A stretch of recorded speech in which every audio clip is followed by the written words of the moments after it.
కార్తీక పురాణం 20వ అధ్యాయం. ఆత్రి మహాముని అగస్త్యనకు చెప్పిన పురంజయుని కథ. జనక మహారాజు వశిష్ఠ మహారాజు చెప్పిన కార్తీక మహత్యమును విని ఎంతో ఆనందించి తిరిగి ఇట్లు అడిగెను.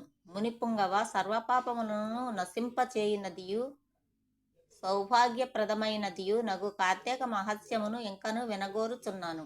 ఇది ఎంత విన్నను తృప్తి కలుగుట లేదు అనగా వశిష్ఠ మహర్షి, మహారాజా, కార్తీక మహత్యమును గూర్చి పూర్వం ఎప్పుడు అగస్త్య మహామునికిని ఆత్రి మహర్షికిని జరిగిన సంవాదమును తెలుపుచున్నాను, శ్రద్ధగా వినుము.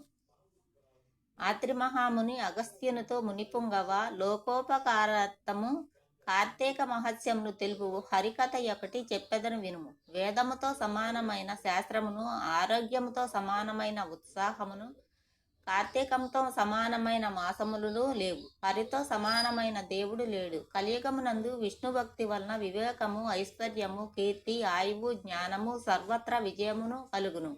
త్రేతాయుగమునందు పురంజయుడను రాజుండెను. అతడగు అయోధ్యాధిపతి, సూర్యవంశ సంభూతుడు. అతడు కొంతకాలము ధర్మము తప్పక రాజ్యపాలన చేసి విశేష రాజ్య సంపదను సంపాదించి క్రమముగా గర్విష్ఠుడై, బుద్ధిహీనుడై, శౌచములను విడిచి దేవాలయ భూములను, బ్రాహ్మణుల భూములను అపహరించి బ్రాహ్మణ ద్వేషియు, లోభియు, హింసకుడునై, దొంగల కిష్టుడై ప్రవర్తించసాగాను.